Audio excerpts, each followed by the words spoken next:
Hello everyone, I'm Jason, a student from the Department of Foreign Languages and Literature. Today's video will guide you through the introductory content of linguistics in our department. Through this video, I hope to provide you with a basic framework of contemporary linguistic theory as well as fundamental knowledge about language. The video will briefly explain fundamental aspects of the English languages such as linguistic structure, grammar, semantics, morphology, phonetics, and phonology.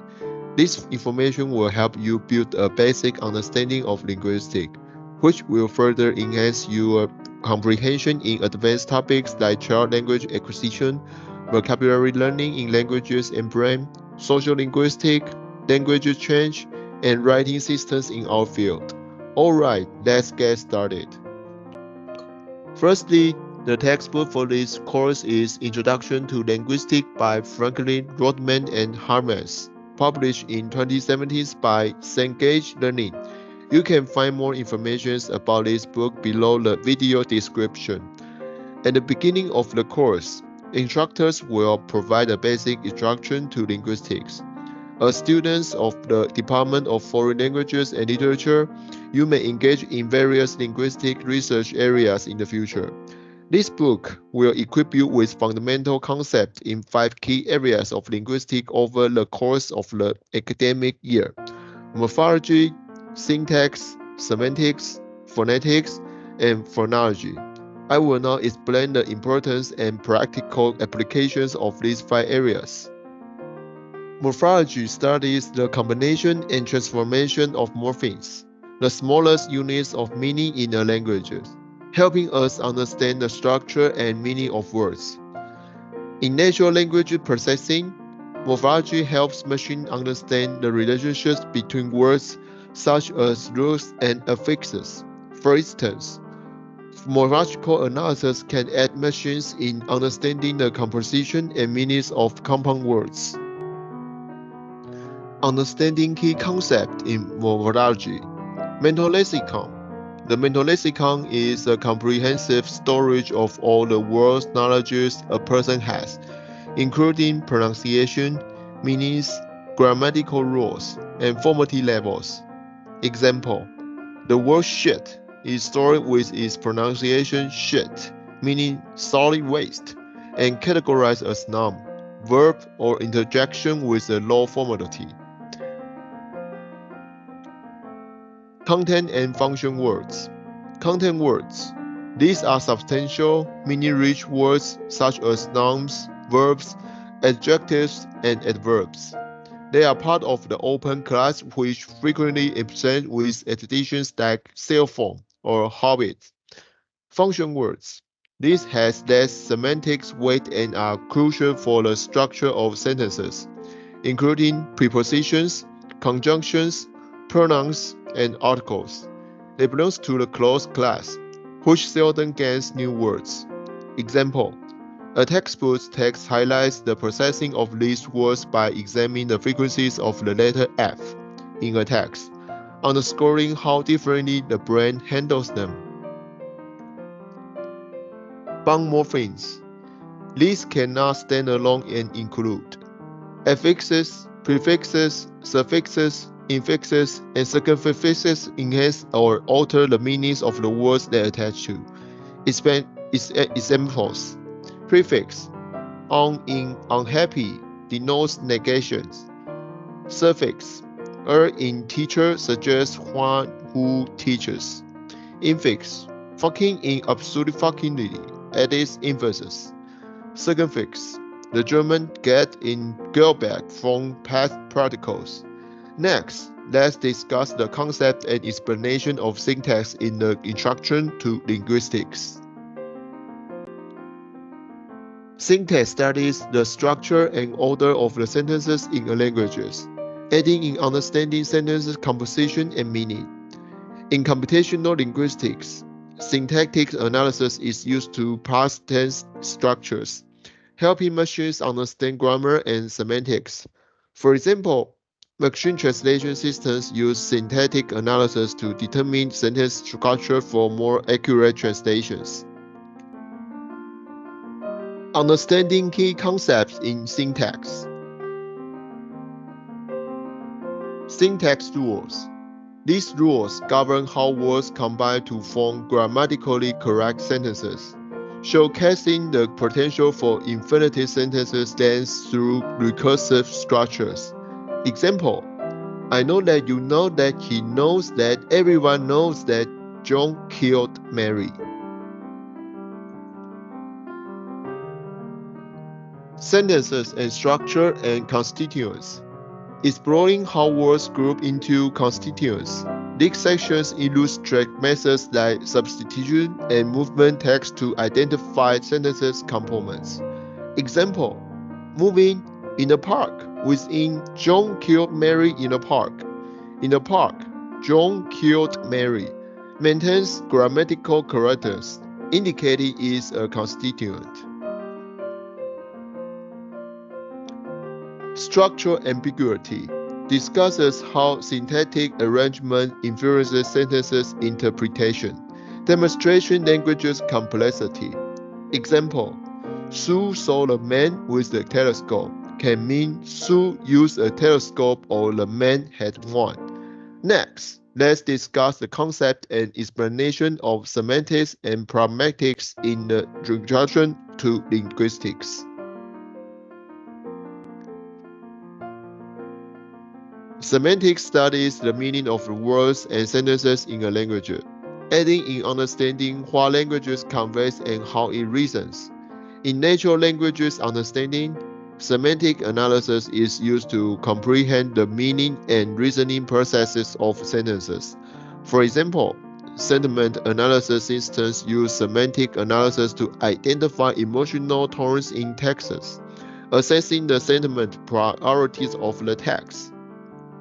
Key concept in semantics: sentence meaning and choose conditions. Understanding how sentences meanings are determined by word meanings and syntax.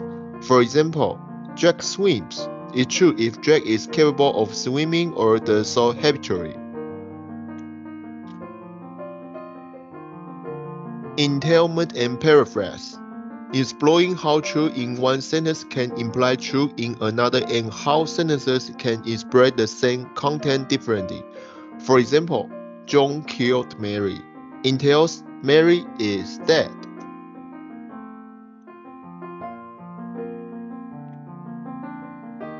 Pragmatics and its concept. Didactic expressions. These require contextual information to convey specific meanings such as here, understood only in its physical context. Presupposition. Assumptions implied by expressions. For example, have you stopped smoking? Assumes the person was a smoker. Next, let's discuss the concept and explanation of phonetics and phonology in an introduction to linguistics. Phonetics studies the production, transmissions, and the perception of speech sounds, helping us understanding the characteristics and variations in speech expressions.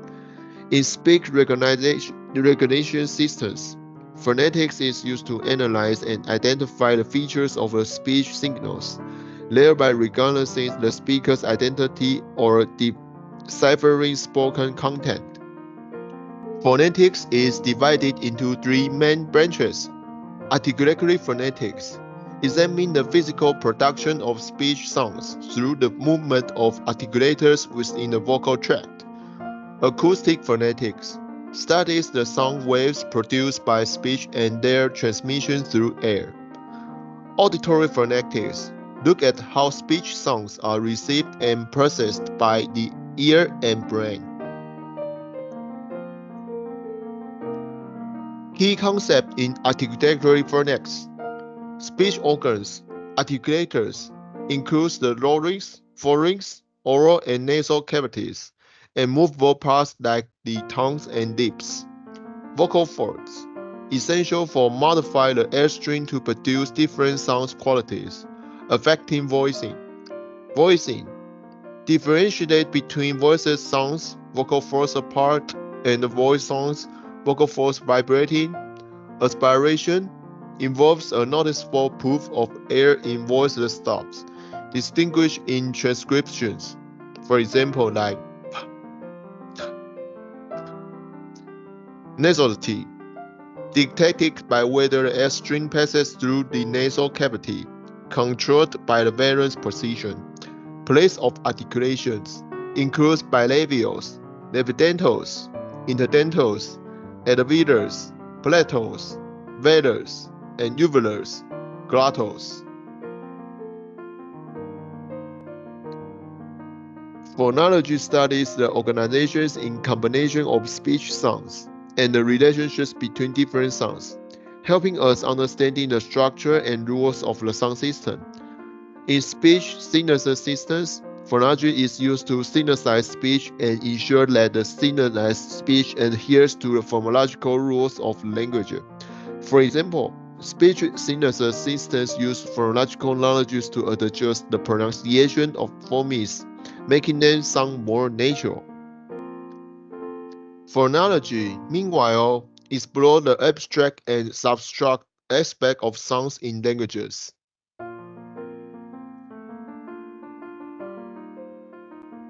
Phoneme and allphoneme definitions. Phonemes are fundamental speech sounds stored in the brain, represented symbolically, for example, like p, s, l. Allophonemes are variations of phoneme influenced by their phonemic environment. For example, the English phoneme appears as in various contexts, like in bang and set. Morphology, morphemes and allomorphs. Morphemes are the fundamental units in the mental lexicon.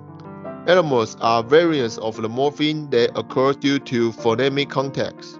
For example, the English plural morpheme z has 3 allomorphs, which appears differently depends on the surrounding sounds.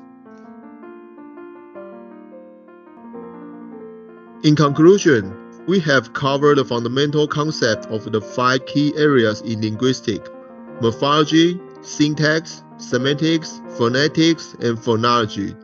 Each of these domains provide essential insights into the structures and functions of languages, and together they form the backbone of linguistic study. We encourage you to delve deeper into this fascinating subject to enhance your understanding of how languages are formed, function, and evolve. Thank you for your attention and curiosity about the world of linguistics. I hope this instruction has sparked your interest and that you will continue to explore the rich and diverse field of linguistic studies. Thank you.